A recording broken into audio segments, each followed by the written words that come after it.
எனக்கு வந்து 20 லட்ச ரூபாய் பணம் வேணாம்னு சொல்லி திருப்பி அனுப்பிட்டேங்க சார். நாங்க இந்த மாதிரி கூட்டத்துக்கு இன்னைக்கு போகல, அவங்க கூப்பிட்டுதாங்க நாங்க போகல. ஆனா எங்களுக்கே தெரியாம எங்க பேரை 3 பேர் மிஸ்யூஸ் பண்ணி போயிருக்காங்க. நாங்க ரொம்ப மன உளைச்சலுக்கு ஆளாக்கி இருக்காங்க சார் இன்னைக்கு. என்ன அதனால நான் வந்து ஆறுதல் தான் எனக்கு பெருசா எதிர்பார்க்கறேன் சார். நான் பணத்தை வந்து எதிர்பார்க்கல. பணத்தினால வந்து என் உயிரை, எங்க கணவனோட உயிரை வந்து யாராவது திருப்பி கொடுக்க முடியாது சார். இந்த மாதிரி தகவல் எனக்கு வந்துச்சு, என் பேரை மிஸ்யூஸ் பண்ணி போயிருக்காங்க. தகவல் தெரிஞ்சோட நான் போய் பணத்தை ரிட்டர்ன் பண்ணிட்டு வந்துட்டேங்க. பேங்க்ல 20 லட்சம் பணம் போட்டிருந்தாங்க. ஆனா வந்து அவர் நேர்ல வந்து எங்களுக்கு ஆறுதல் தெரிவிச்சு போடுறதான் முதல்ல சொல்லியிருந்தாங்க. அதனால நாங்க அதை பெருசா எடுத்துக்கல. ஆனா 20 லட்சம் பணம் போட்டப்ப சொல்லவும் இல்லை, அவங்க போட்டுட்டாங்க. இன்னைக்கு அவர் நேர்ல வருவாருன்னு எதிர்பார்த்தா அவர் வரல. எங்களை சொல்லியிருந்தாங்க நாங்க வந்து நேர்ல வரணும், நாங்களா போக விருப்பம் இல்லை. எந்த கூட்டத்துக்கு போய் தான் என் கணவர் இறந்துட்டாருங்க சார். எனக்கு வந்து 20 லட்ச ரூபாய் பணம் வேணாம்னு சொல்லி திருப்பி அனுப்பிட்டேங்க சார். நான் எப்படி அனுப்பினீங்க? பேங்க் மூலியமா ஆர்டிஜிஎஸ் பண்ணி நான் லெட்டர் இன்ஃபார்ம் பண்ணி கொடுத்து என் விருப்பம் இல்லாம போட்டிருக்காங்கன்னு சொல்லி நான் திரும்பி மேனேஜருக்கு லெட்டர் கொடுத்து ரிட்டர்ன் பண்ணிட்டேங்க சார்.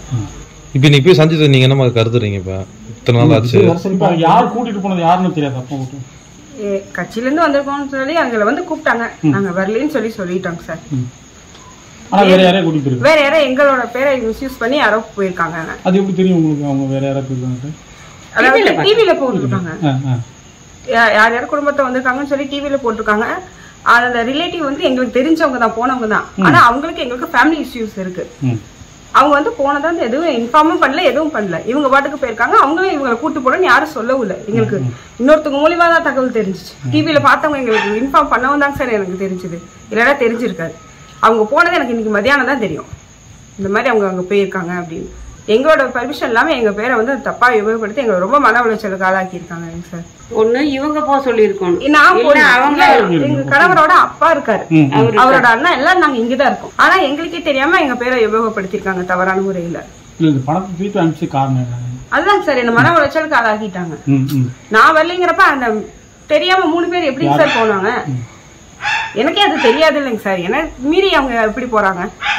ஒண்ணு அவங்களால இன்ஃபார்ம் பண்ணிருக்கணும், இந்த மாதிரி உங்களை குடும்பத்தை சேர்ந்தவங்க கூட்டு போயிருக்கோம். ஆனா எங்களுக்கு அவங்களுக்குமே ஃபேமிலி ப்ராப்ளம் இருக்கு. அப்படிங்கிறப்ப அவங்களை எதுக்கு கூட்டிட்டு போனவங்க? ராயனூரை சேர்ந்தவங்க தான் சார். எங்க வீட்டுக்காரோட அக்கா தான் அவங்க. அக்கா வீட்டுக்கார போயிருக்காங்க, எங்க சித்தப்பா. ஆனா அவங்களுக்கு எங்களுக்கு ஃபேமிலி ப்ராப்ளம் இருக்கு.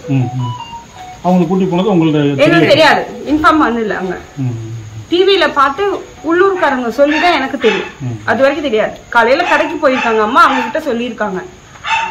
அவங்க வீட்டு சொந்தவங்க போயிருக்காங்க, ஏன் நீங்க போகலையான்னு கேட்டவங்க எங்களுக்கு தெரியும். அது வரைக்கும் எங்களுக்கு போனதே தெரியாது. ஃபேமிலி ப்ராப்ளம் இருக்கும்போது எங்க மிஸ்யூஸ் பண்ணி அவங்க யூஸ் பண்ணி இருக்காங்க. எங்களோட பேரை கெடுக்கிறதுக்கு, எங்களை மன உளைச்சலுக்கு ஆளாக்கணும்னு இவங்க பண்ணியிருக்காங்க. அந்த பணம் உங்களுக்கு அவங்க வந்துச்சா? ஏன் கவலை 20 லட்சம் வந்துச்சு.